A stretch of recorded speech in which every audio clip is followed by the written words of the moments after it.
Ethereum, the master of disaster. Look at this. The standing level that was created in April is now the current resistance. Oh, but what if it goes to 3,500? You're gonna notice, man, it's gonna go above this and it's gonna push higher and it's gonna push lower and higher and lower. I mean, nothing goes up in a straight line forever. Let's get cooking. Before you continue, please pause the video and read this trade disclaimer. None of the information contained here is financial advice. This is only for educational purposes. First, I need to show you something else because I know I'm gonna forget. Do you remember me showing you this chart?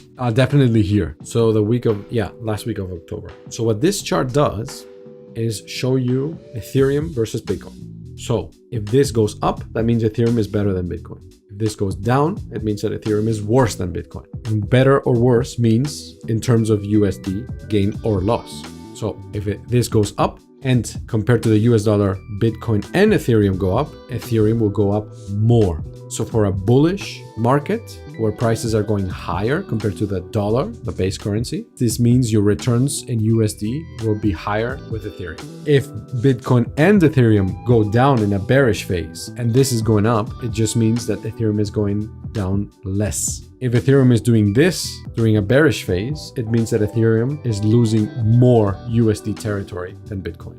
According to this chart, by now being back above this yearly level, if it manages to claim this little value area, which as we can see in the past has been a problem and used to be strong support, if it can get past this, then we could talk about week to month long rotations in this range. From the top to the bottom that was 413 days. In other words, very, very long-term overperformance of Ethereum over Bitcoin. That's what this chart is beginning to point out. It has created a weekly level of support, backtested it, and moved significantly higher. That's that. Now we can go back to the USD chart, and we can see that the standing level that was created in April is now the current resistance.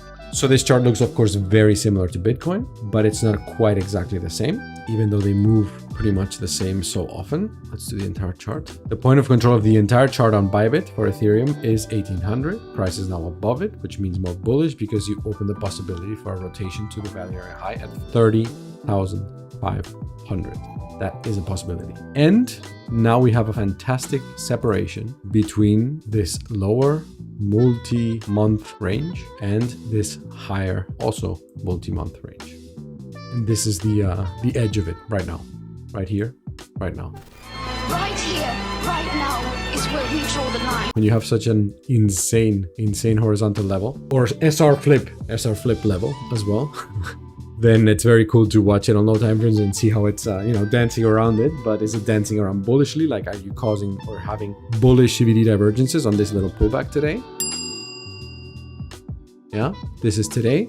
Of course, it has potential to the downside. Look at that point of control from yesterday. Time and volume, they're separate. There's inefficiencies. I mean, there's a huge mess to clean up down here. But price is still up here as it is. And check it out. You see this? That's CVD going significantly lower, as low as it was here, which corresponds to these lows. But we're up here in price. So very, very significant difference in price, but the same negative cumulative volume delta. So that means bullish CVD divergences at a very important resistance. That's how you know, or you can start thinking about this can blast through the resistance. Doesn't have to, but you have to start considering whether the shorts are a good idea or not, besides the local trades, of course. Is there a possibility for a swing short? Yes, of course. But as it stands now, not like this. And if you're not convinced, check this out. These are screenshot examples. I'm gonna post it in Victor's ideas, I guess. Bullish CVD divergences on ETH USD. Yeah, so people are like, what's bullish divergence? I use RSI. What's CVD? CVD is like the only thing you need. RSI is just lagging. Yeah, RSI is it's just a huge lagger. And I know there's some trading systems that use it, but in my opinion, they're nowhere near the heads up and precision of this stuff, because this is live data coming in. These are actually buys and sells and buys and sells. This is the data right now. This is selling, miserably failing to push price lower by a lot. And that's the consequence.